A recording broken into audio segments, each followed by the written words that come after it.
ስለ ክሩ አብራራልን ይላል ጥያቄው። እግዚአብሔር ይስጥልኝ። በቤተ ክርስቲያናችን ስርዓት 3 አይነት ክር አለ። ጥቁር፣ ቀይ፣ ነጭ ማለት ነው። ጥቁሩ የአብ ምሳሌ፣ ቀዩ የወልድ ምሳሌ፣ ነጩ የመንፈስ ቅዱስ ምሳሌ ነው ማለት ነው። ጌታችን ኢየሱስ ክርስቶስ በዮርዳኖስ በተጠመቀ ጊዜ ወልድ በዮርዳኖስ ተጠመቀ፣ መንፈስ ቅዱስ በርግብ አምሳል ወረደ፣ አብ በጥቁር ደመና ሆኖ መሰከረ። የማቴዎስ ወንጌል ምዕራፍ 3 ቁጥር 16 ላይ እንዲህ ተብሎ ተጽፏል። ኢየሱስም ከተጠመቀ በኋላ ወዲያው ከውሃ ወጣ፣ እነሆም ሰማያት ተከፈቱ፣ የእግዚአብሔርን መንፈስ እንደ ርግብ ሲወርድ በእርሱም ላይ ሲመጣ አየ።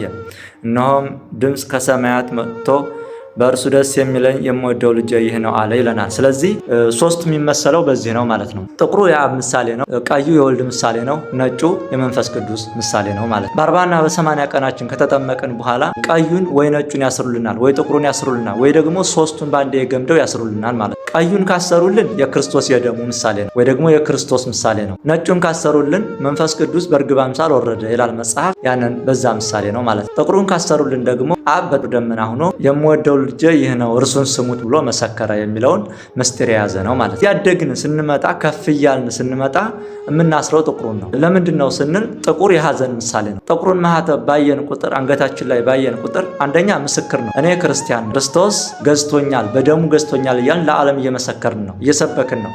ድምፅ የሌለው ስብከት ማለት ነው። ሁለተኛ ደግሞ ጥቁሩን ክር ባየን ቁጥር የተከፈለልን ዋጋ እናስባለን፣ እናያለን፣ እናስታውሳለን ማለት ነው። ክርስቶስ በቀራንዮ በተሰቀለ ጊዜ እነሆ ፀሐይ ብርሃኗን ከለከለች፣ ጨረቃም ደም ለበሰች፣ ከዋክብትም ረገፉ ተብሎ ተጽፏል። ጨለማ ሆነ ተብሎም ተጽፏል።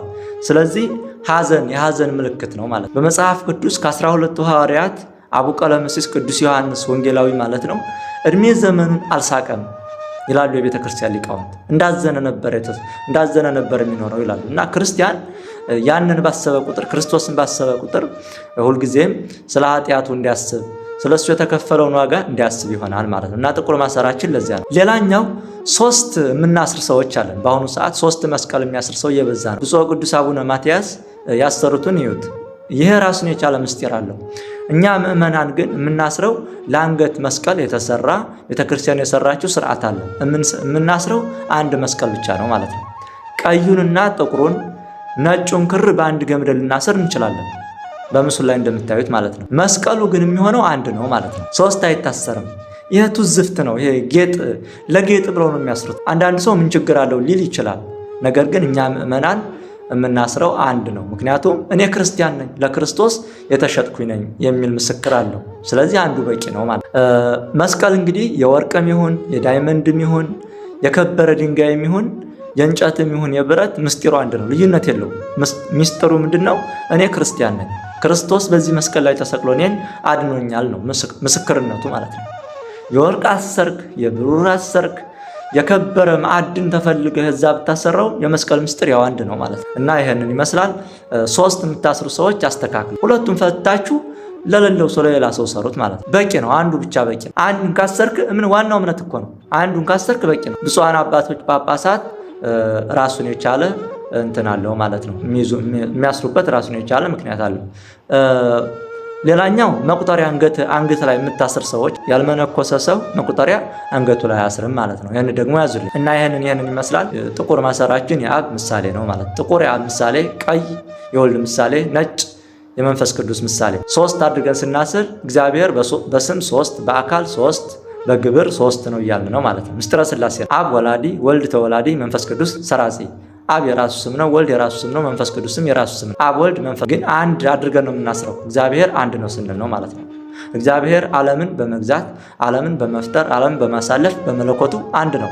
በስም 3 አብ ወልድ መንፈስ ቅዱስ፣ በግብር 3 አብ ወላዲ፣ ወልድ ተወላዲ፣ መንፈስ ቅዱስ ሰራጺ፣ በኩነት 3 አብ ነው፣ ወልድ ወልድ ነው፣ መንፈስ ቅዱስ ነው። የአብ ስም የራሱ ነው፣ የወልድ ስም የራሱ ነው፣ የመንፈስ ቅዱስ ስም የራሱ ነው ማለት ነው። አብ ወልድ መንፈስ ቅዱስ ብለን 3 አምላኮች አንል፣ አንድ አምላክ አሃዱ አምላክ ነው የምንለው ማለት ነው። የማቴዎስ ወንጌል ምዕራፍ 28 ቁጥር 19 ላይ እንግዲህ ሂዱና አሕዛብን ሁሉ በአብ በወልድ በመንፈስ ቅዱስ ስም እያጠመቃችሁ ያዘዝኳችሁን ሁሉ እንዲጠብቁ ያስተማራችኋቸው ደቀ መዛሙርቴ አድርጓቸው ይላል ማለት ነው። ስለዚህ 3 አድርገን ስናስር የአብ የወልድ የመንፈስ ቅዱስ ምሳሌ አንድ ሆኖ ተገምዶ ሲታሰር እግዚአብሔር በመለኮቱ አንድ መሆኑ፣ ጥቁር ስናስር የክርስቶስን ሐዘን ማሰባችን፣ ቀይ ስናስር ደሙን ማሰባችን፣ ነጭ ስናስር የመንፈስ ቅዱስ ምሳሌ። ብዙ ምስጢርና ትንታኔ ያለው ይህን ይመስላል። እግዚአብሔር ይስጥልኝ።